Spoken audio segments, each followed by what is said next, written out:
अब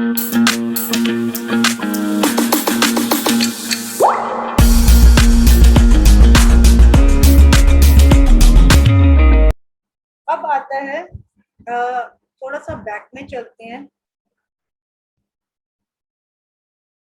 जो आइडियोलॉजी थी वो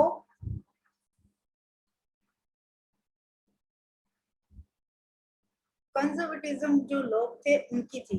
अब ये कब से कब तक इनकी चली थी? 1804 से लेके 1815 तक जो है नेपोलियन का राज चला।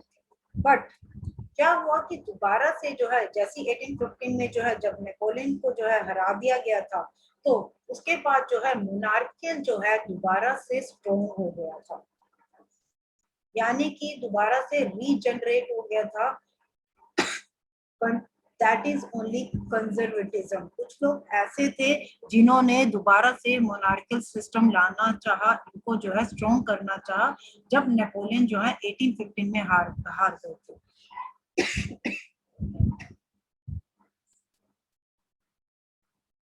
अब इसमें जो चार जो है मेन कंट्रीज थी वो थी Britain, Russia, then Russia and Austria.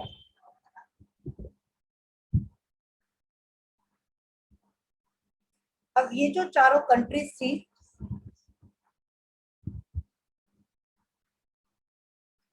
ये जो है नेपोलियन के जो है अंडर थी, उनके जो है कहने में जो है चलती थी ये चारों की चारों। तो इनको जो है जितने भी हमारे कंजर्वेटिज्म लोग थे, यानी कि जितने भी हमारे ओल्ड लोग थे जो कि मोनार्कियल सिस्टम को जो है वापस जो है लेके आना चाहते थे कि हमारा ही रूल होना चाहिए, ऐसा नहीं हो सकता कि कोई बंदा आए और हमें जो है डिक्टेट करे, डिक्टेटरशिप हो या फिर उनका राज चले। तो ये दोबारा से जो है इन्होंने री इमर्जेंस करा कन्वर्टिज्म का, फ्रांस में जो है ओल्ड मोनार्कियल सिस्टम को जो है रीस्टोर करा था।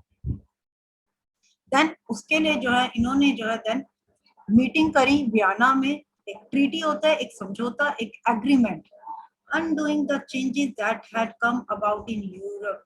जो यूरोप में चेंजेस जो है आने वाले हैं उनको जो है अनडूइंग, मतलब जो होने वाले चेंजेस हैं उनको रोका जा सके, उन्हें करा ना जाए। रिस्टोरेशन ऑफ बार्बन डायनेस्टी, जो बार्बन डायनेस्टी थी उसको जो है दोबारा से रिस्टोर, जैसा कि मैंने अभी आपको समझाया कि क्या हुआ, दोबारा से जो है ओल्ड सिस्टम मोनार्कियल सिस्टम जो है वापस लाना चाह रहे थे लोग नेपोलियन को हराने के बाद। तो इन्होंने हिस्ट्री को दोबारा से रीजनरेट कर दिया। France lost its territories annexed under Napoleon.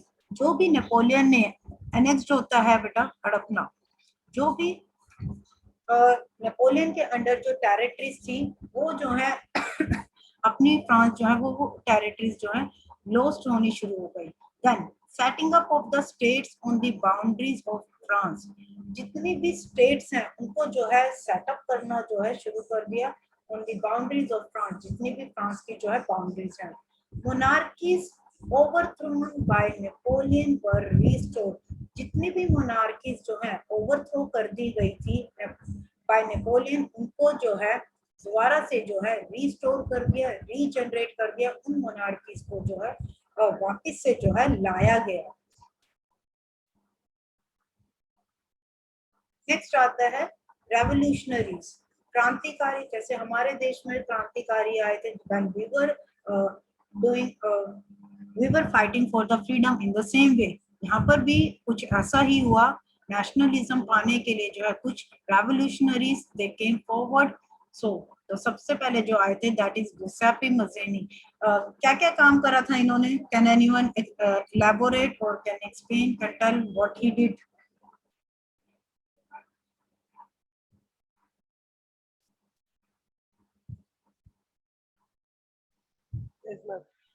Yes, yes, Jyotik. Yes, बोलिए Jyotik. Yes, ma'am. Giuseppe Mazzini played a huge role in the unification of Italy. He formed a secret society called Young Italy in Marcellus to spread his goals of unification of Italy.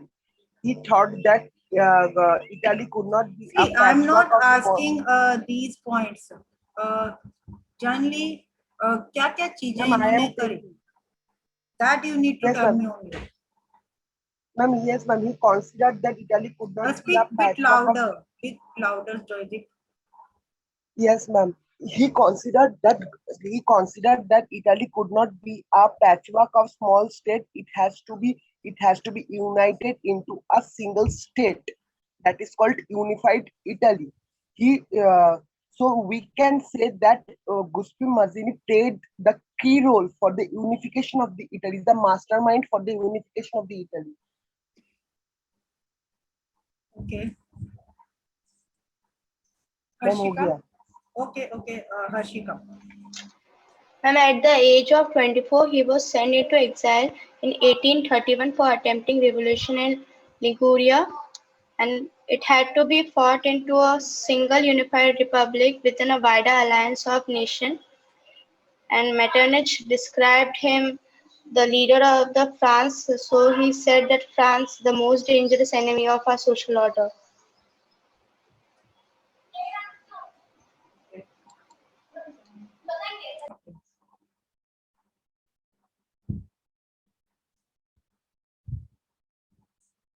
Yes.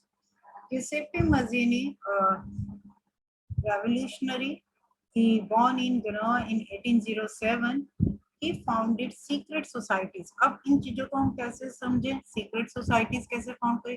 जैसे हमारे यहाँ आपने देखा होगा कि छोटी छोटी जो है, जब इंडिया स्ट्रगल कर रही थी, तो हमारे रेवोल्यूशनरीज ने जो है छोटी छोटी जो है पार्टीज बिल्डअप करी थी, मूवमेंट चलाई थी, लाइक स्वदेशी मूवमेंट.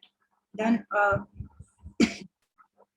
उन्होंने non cooperation movement by Gandhi ji. तो वैसे ही इन्होंने भी जो है ही फाउंडेड सीक्रेट सोसाइटीज. ब्रह्म समाज जो है राजा राम मोहन रॉय के द्वारा, वो सोसाइटीज जो हैं, जो हमारे इंडियंस रेवोल्यूशनरीज ने जो है सेटअप करी थी नेशनलिज्म की तरफ. इन द सेम वे ये भी नेशनलिज्म की तरफ ले जाने के लिए इन्होंने जो है छोटी छोटी जो है सोसाइटीज जो है फाउंड करी. Then Young Italy in मर्साइल्स.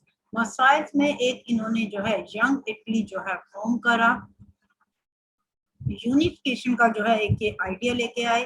Then Young Europe in Bern. Bern Switzerland में, वहां पर जो है एक यंग यूरोप का जो है कंसेप्ट लेके आए. Mazzini believed that God had intended nations to be natural units of mankind.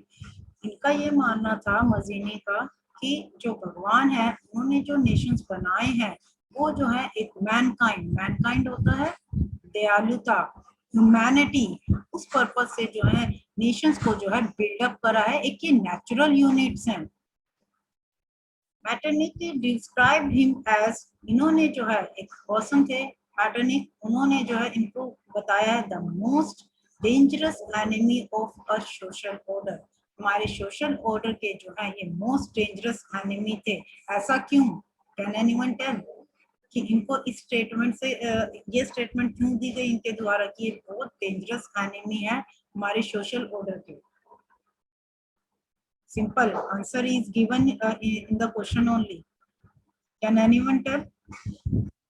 Metternich इनको जो है एज ए डेंजरस एनिमी क्यों मानते थे सोशल ऑर्डर को? Because he believes in Mankind. ये जो है जैसा कि अभी ऊपर लाइन में ही बोला गया कि Mazzini believe that God had intended nations to be natural units of mankind. ये एक नेचुरल यूनिट्स है मैनकाइंड के, और गॉड ने जब ये बनाया था तो इसी सोच से जो है नेशंस को जो है बिल्डअप करा मैनकाइंड के नेशन से. और ये उसी चीज को प्रमोट कर रहे थे, उसी चीज को लेके आना चाहते थे. That's why he is known as the most dangerous enemy of social order. पूरा वीडियो देखने के लिए और लेटेस्ट एग्जाम अपडेट्स जानने के लिए डाउनलोड करें कैरियर डिफेंस स्कूल का एंड्रॉयड ऐप.